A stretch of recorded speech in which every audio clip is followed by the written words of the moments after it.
Getting flexible doesn't take hours each week of training. It can be done in only 5 minutes of training each day.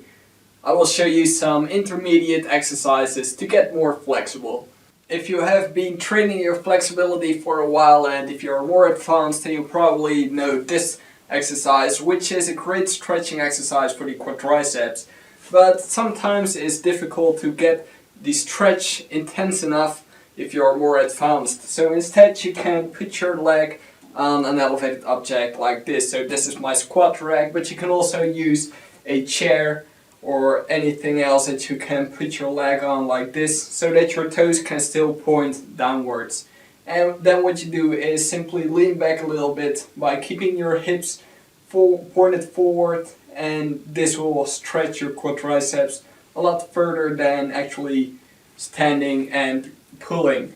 I noticed that it is easier to do hamstring exercises after you have done some quadriceps stretching.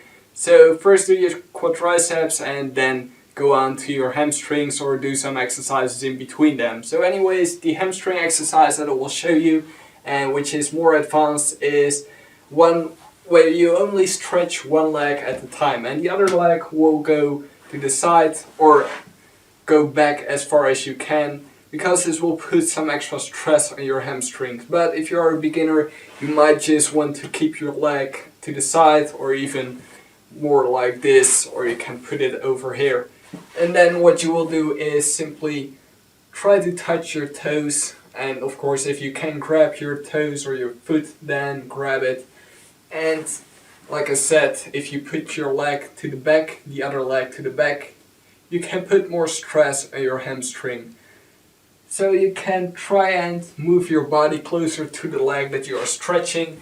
Something that you do have to take care of is that you don't put a lot of stress on your upper back or on your lower back. So don't bend forward completely like this, but try to keep your lower back in a neutral position to avoid any stress on it, because some people experience lower back pain when they have done some hamstring exercises.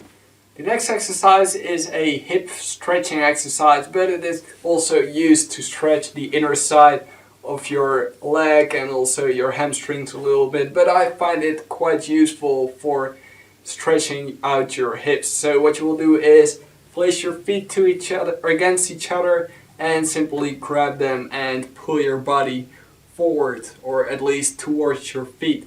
You can also ask someone to push down your knees while you are in this position, or you can try to do it yourself by using your elbows and keeping contact with your feet. When I wasn't a beginner anymore but still wasn't good enough to do some side splits, I simply put my leg on an elevated object with my toes pointing in the same direction as my face.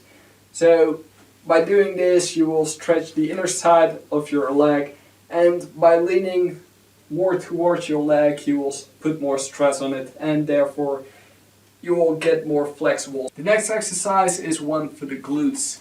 Sit down with your legs straight like this. What you will do then is bend one leg and place it over the other. And next up you will go to the side of the leg that is in a 90-degree angle and just put your elbow against it while turning away your body like this, and you will feel the stretch on your glutes. Make sure that you do both sides and also pay attention to what side that you are going to twist. In case you fell asleep somewhere in the middle of this video, here is a little summary of the exercises that I demonstrated. So you can do them in this order, or you can use your own order if you prefer that, but I do recommend you to stretch your quadriceps before you stretch your hamstring muscles. Hold each exercise for 3 sets of 10 seconds and increase the intensity of these stretches gradually. Make sure you check out the beginner and also the advanced variation of this workout. Thank you for watching, and I will see you next time. And then bend one and place it over the other. So what you will do